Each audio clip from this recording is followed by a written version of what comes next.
How Shania Twain went from rags to riches. The journey that led Shania Twain to become the beloved superstar that she is today was a difficult and winding one. She gave her first performance when she was only 8 years old in Timmins, Ontario, under the name Aileen Twain, and she left an impression on everyone who had the chance to listen to her. Mary Bailey, who had been her manager in the past, recalled the first time she saw her perform. She had a guitar in her hand when she walked out on stage, and the sound that came out of it was magnificent and breathtaking, the narrator said.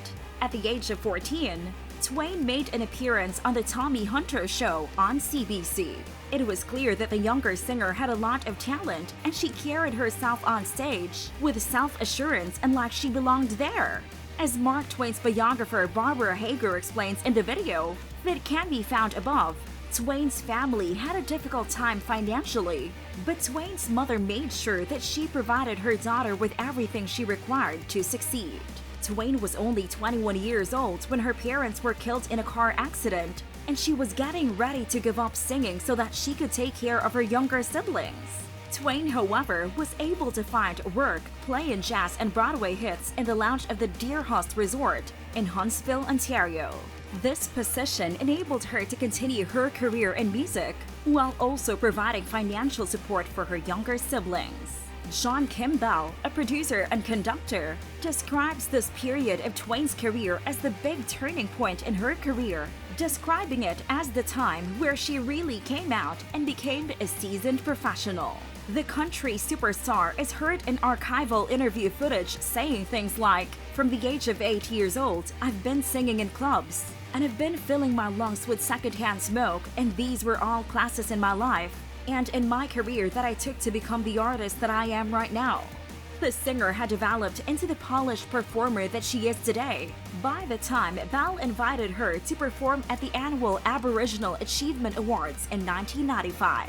She had been collaborating with her then-husband, the producer Mutt Lange, and she was rapidly rising to prominence as a result of their efforts. Hager was present at that particular performance of Any Man of Mine and has a distinct recollection of it. The deal is done with her then.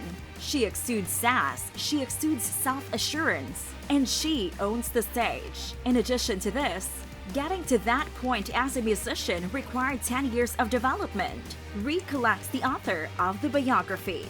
Shania Twain, who is now 47 years old, spent her childhood in the northern Ontario town of Timmins, which is known for its hard rock mining industry.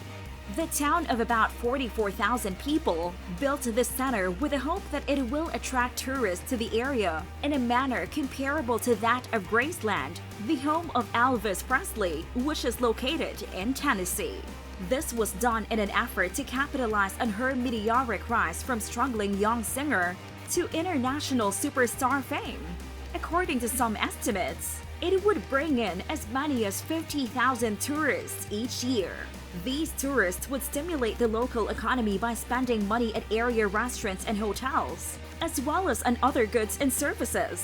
It was estimated that it would cost approximately $10 million in public funds to construct the contemporary center, complete the site development, and make enhancements to the co-located gold mine tour attraction. The center required 33,000 visitors each year just to remain profitable. However, in spite of the high hopes and promises that were placed in it, its best year never exceeded 15,000 visitors. The death knell was sounded in 2012 when Twain's management removed the majority of the trophies, clothing, and other memorabilia, along with an entire tour bus, and took them to Las Vegas, where the singer now has a regular show. This effectively ended the museum's existence. After that, the center decided to stop charging visitors an entrance fee because there were so few Mark Twain artifacts left to view.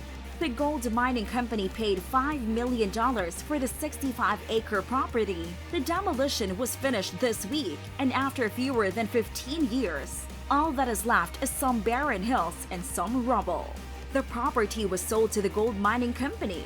The transformation of the property into an open-pit mine has already gotten underway.